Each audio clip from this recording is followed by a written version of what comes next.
ฟ้าเมืองรัชฉานบ้านเราเคยร่มเย็นเสียงของเสียงกลองบรรเลงกล่อมใจเห็นแต่แล้วมรสุม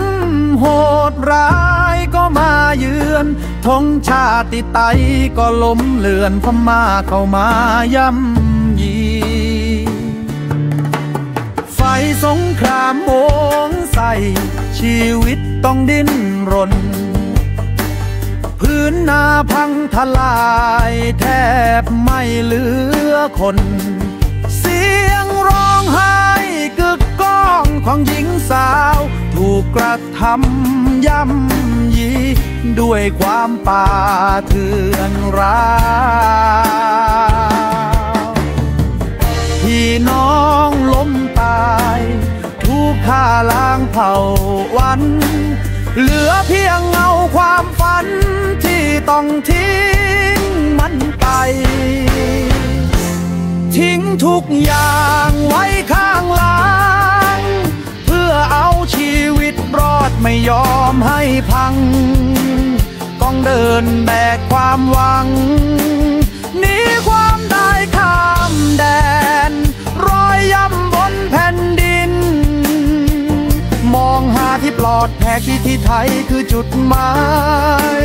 แบกหัวใจที่สลายก้าวเข้ามาอย่างยากเย็นมาเป็นแรงงานใช้ชีวิตที่ลำบากเช้ายันค่ำทำงานหนักแค่เพื่อได้เงินส่งกลับบ้านพอมีทางกินอยู่ก็แสนเข็ญนอนห้องพักขับแคบชีวิตเป็นแค่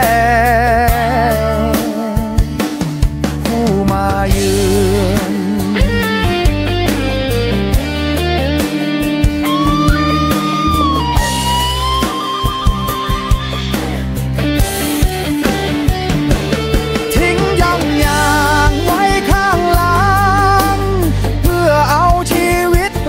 ไม่ยอมให้พัง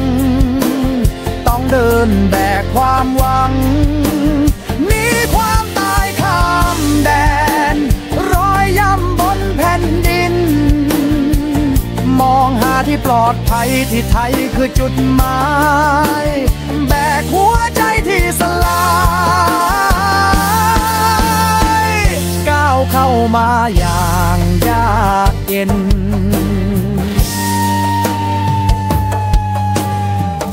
เพียงความเข้าใจจากคนไทย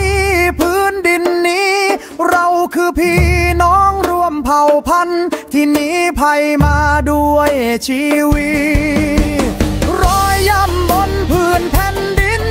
คือร่องรอยของน้ำตาขอบคุณพี่น้องไทยขอบคุณพื้นแผ่นดินไทยที่ให้เรามาอาศัย